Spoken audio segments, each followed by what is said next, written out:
Bonjour à tous, bienvenue, salutations à toutes et à tous.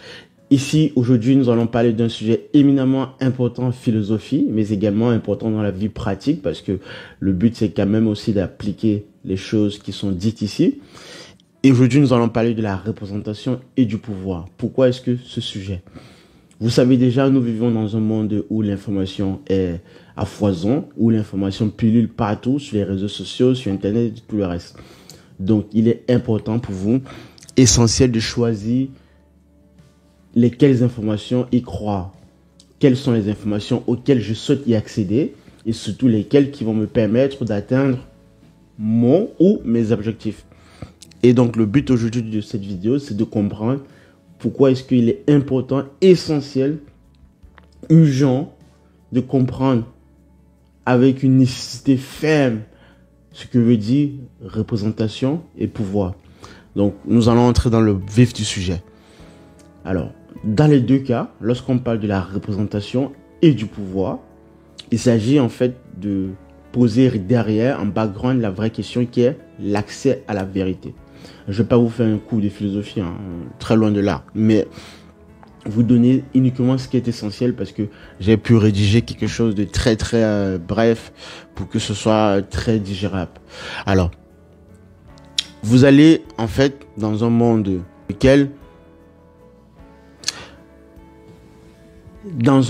lequel nous avons donc les réseaux sociaux, Internet, les médias de mainstream, les médias de grande masse. La question est de comprendre et surtout de valider si oui ou pas sommes-nous maîtres encore de nos perceptions. Est-ce que ce que je vois, c'est bel et bien la réalité? C'est toute la question.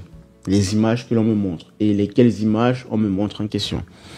Donc, imaginez une scène de guerre diffusée sur vos écrans. Je pense que c'est le cas. Des immeubles en ruine, des civils blessés, des soldats avançant sous un drapeau. Cette image est une représentation de quelque chose qui se passe ailleurs. Ok? Elle ne raconte pas tout, mais elle influence ce que vous pensez du conflit. Qui sont les gentils et qui sont les méchants? Dans le monde d'aujourd'hui, où les images, discours et symboles dominent, la question de la représentation et du pouvoir est plus urgente que jamais. Ce sujet nous invite à réfléchir sur les représentations révèlent-elles la vérité, comme je vous ai dit précédemment, ou sont-elles des outils de manipulation au service du pouvoir? Question à se poser. C'est une question éminemment donc, politique également, bien sûr. Mais d'un point de vue pratique et personnel, vous devez vous questionner en longueur de journée, toute une vie d'ailleurs, pour ne pas tomber dans certains pièges. Représentation. La représentation comme vision simplifiée de la réalité. Qu'est-ce que représenter d'ailleurs? Quand on parle de représenter, il s'agit de simplifier une certaine vision de la réalité.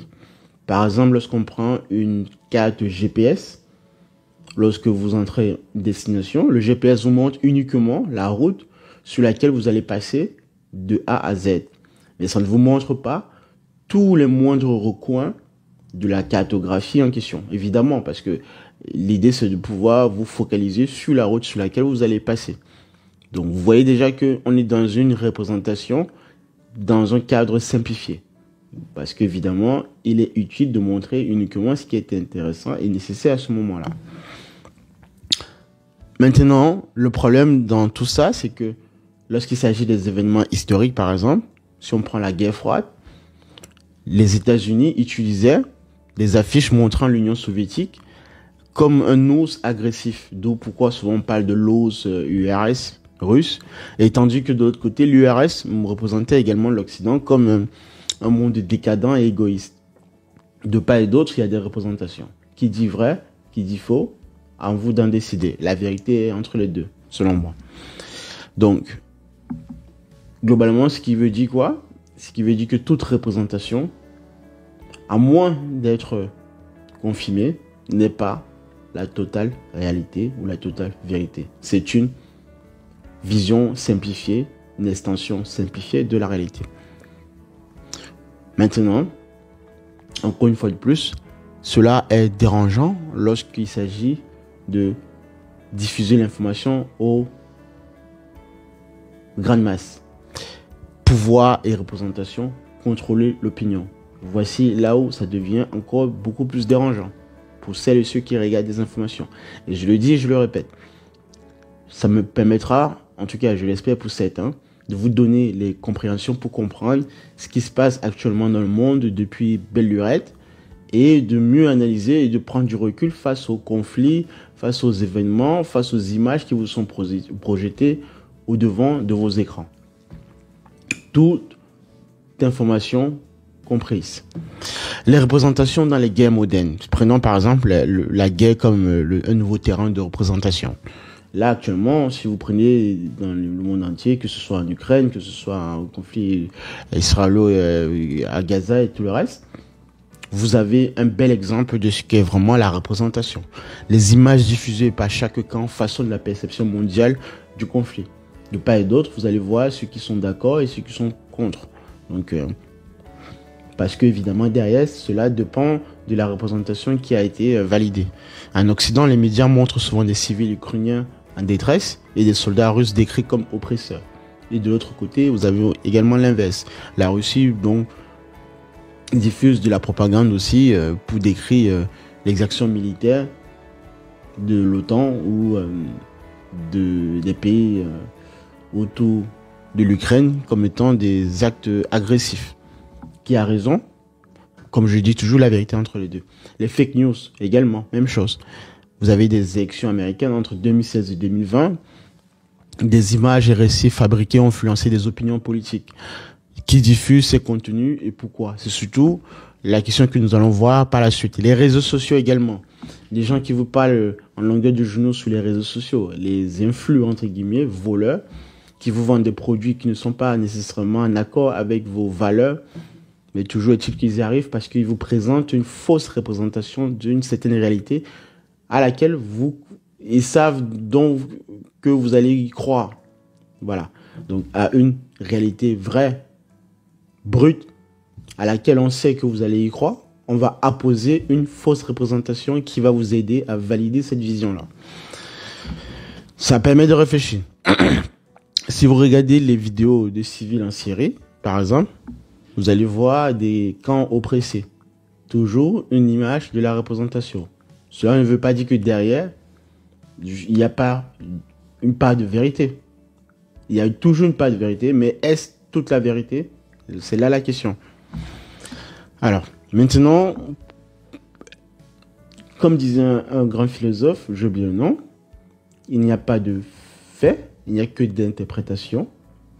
Donc, le monde qui nous entoure, le monde que vous voyez, n'est qu'un monde d'interprétation.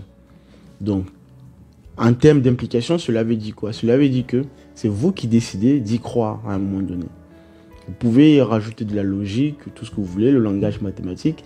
C'est là aussi, j'aimerais poser cette question plus tard, dans une autre prochaine vidéo.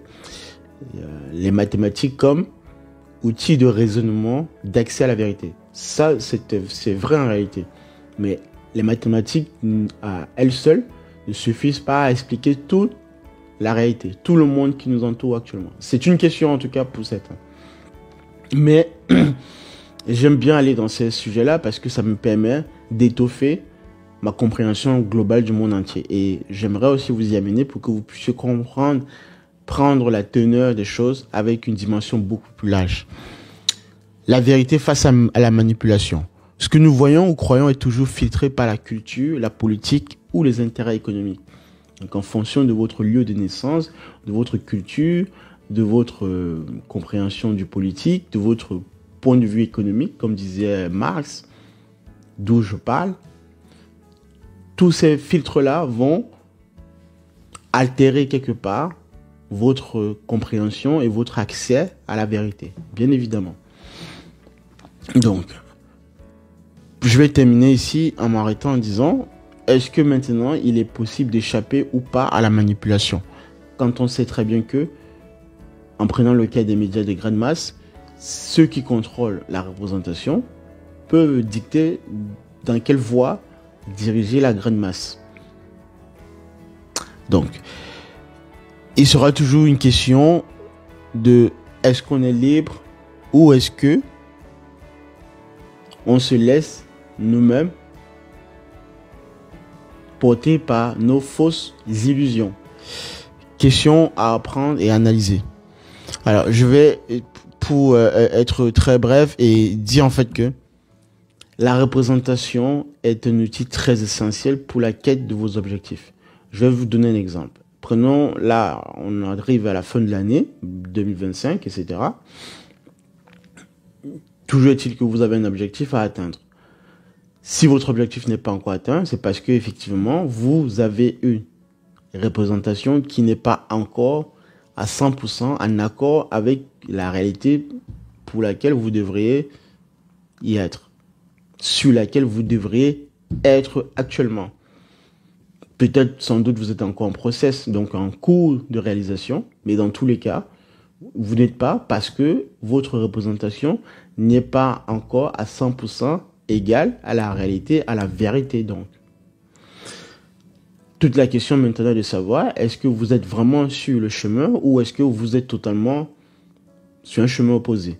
Dans les deux cas, c'est à vous de faire un éclaircissement, un choix, des choix aussi, pour s'assurer que vous êtes dans la quête perpétuelle et donc de la recherche de la vraie représentation, cette fois-ci qui est donc la vérité.